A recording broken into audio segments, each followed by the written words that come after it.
everybody. Daniel from the Venza Dutch office here, welcoming you to another reaction video. And as always, got my friend Sean Shields there from the Roswell office, waving to the people. Oh, he's covering up privacy. We're about privacy. So anyway, we got a couple of newbies. This is the first time. So they are first time in the hot seat. We were laughing about the term hot seat. They're actually pretty cool customers. So they're really not feeling the heat, but maybe we could bring it. We don't know. Let's find out who they are. Let's start with you, Mike. Tell us who you are. I'm Mike Gray from NEC. NEC is a global provider of technology, including hospitality. Basically, we do lots of neat things. My responsibility is the Americas, so anything hospitality and the tip of Canada, the tip of South America is my responsibility. Wow, that is quite a geographic. That's a lot of responsibility, Mike. But you're the guy. You're the kind of guy that can handle it. I know that. So, yeah, great. Let's find out about who you are, Anthony. Tell us about yourself.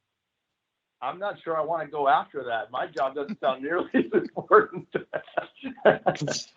So I'm Anthony Kylitis. I'm one of the co-founders and marketing director for ReactorNet. We are a procure-to-pay solution. We cover multiple industries, but hospitality is one of our niche industries that we're heavily focused in. And so, yeah, basically we help customers, hotel management companies, and their supplier manage transactions, manage spend, and all the way up through some of the peripheral type of things like recipe management, inventory management, CapEx, budget tracking, you name it. So good. Well, great to have you both. It's been a while since I've seen you in the flesh, so we're looking forward to the when that might be. I don't know. Maybe High Tech. Are you guys going to High Tech? And we'll be there. All right. I will be there with bells on. Fantastic. We will too.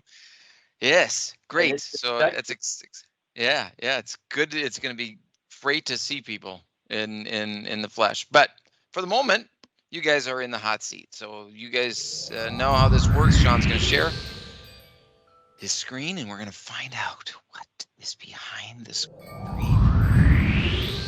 Sean's like Money Hall. What is behind the screen? All right. So this was in the BBC just hours ago. Heathrow to trial fast tracking vaccinated arrivals. So we are adjacent, certainly, to the travel industry and hospitality. So this is going to be something that they will trial. They'll pilot, helping the vaccinated get to where they're going more quickly. My question to you guys: will hotels be processing vaccinated guests in a different fashion? Will there be a distinction made? Why don't I see some nodding of Anthony? So I'm going to put you on the spot first, Anthony. What are your thoughts? Will we follow suit with the travel industry? You know, I think so. I mean, it seems like they're doing more and more to give people that comfort feeling already, including, you know, a topic you guys recently covered with the vaccination of employees and sharing that information, guaranteeing it. With, and sharing that information with the public. So I think it's definitely a good thing. I think it's an opportunity, also a marketing opportunity on top of a safety. I mean, there's all different ways to look at this, you know. So you know, I think people will definitely be open to it and take advantage of it. You know, I think there's a certain hesitancy with vaccination. People seems to be like a hot point, and here we are on the hot seat. But people, you know, it's interesting. People seems to be like there's this big discussion about it, but even with other types of services at the airport, particular with the global entry and the checkpoint, you know, people are anywhere that people can create a convenience. People are going to take advantage of that, and then that all just seems spill over into other areas of the Yeah. whole travel sector. So if it starts at the airport, I'm pretty sure it'll hit the hotels as well as far as operationally. So. Okay, that's a resounding yes, I think, from Anthony. Mike, are you aligned, or are you thinking differently? What are your thoughts? Well, let me give you a short version of a long answer. This all revolves around a topic called identity management that's been kicked around for several years now, starting with the World Economic Forum and the International Air Transport Association. NEC has been involved in several parts of that since we do facial recognition as part of what will eventually become a digital ID. The pandemic has forced all of this work to be compressed into a shorter period of time. And the question is whether or not a digital vaccination card or ID would be a part of that. The problem is that every country has a different version of how they want to see that.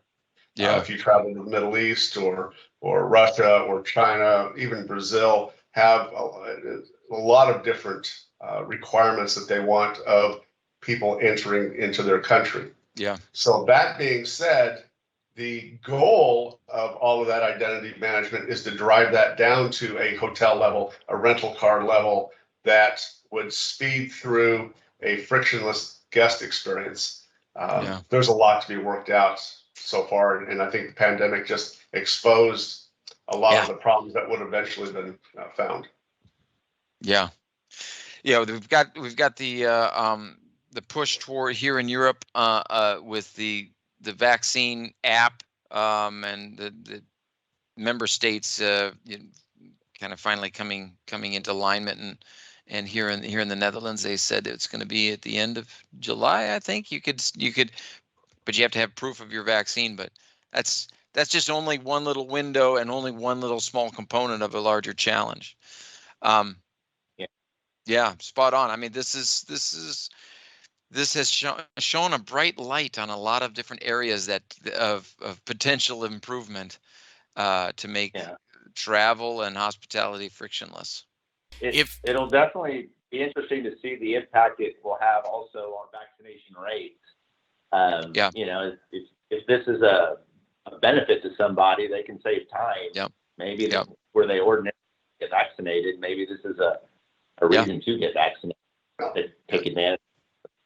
It's not a new topic. If you travel to sub-Saharan Africa, often they require vaccinations for a variety of diseases before you are able to enter the country. So just add COVID to the list. That's pretty much isolated to that part of the world, but it won't take much to take that at a bigger scale. Yeah. When I for years lived in Brazil, and before going, I had to prove vaccinations and had to get vaccinations, and so it's not a new topic, but we're at a new. I mean, it's become so acute now, right? Well, Sean, you're about to say something? If you need faces or vaccination records, you just come up with a cute mobile app that turns your face into a baby or some kind of thing.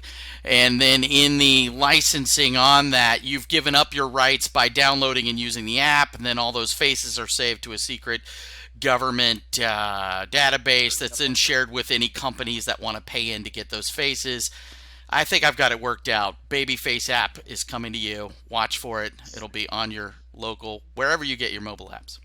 And for those of you that are regular watchers of this, you see that almost every show, Sean has some crazy get-rich-quick scheme. I think that one takes the Babyface app. And I was a fan of Babyface in the 90s. I mean, that was some smooth stuff that he put out. That's the Arista Records. Well, fellas, sidekick. Fellas, thanks so much for being on this reaction video, and it'll be interesting to see how things turn with fast tracking potential. It's an opportunity out there. Maybe somebody will figure out how to make it happen. And Babyface. Thanks everybody for watching this reaction video. We'll see you next time. Bye.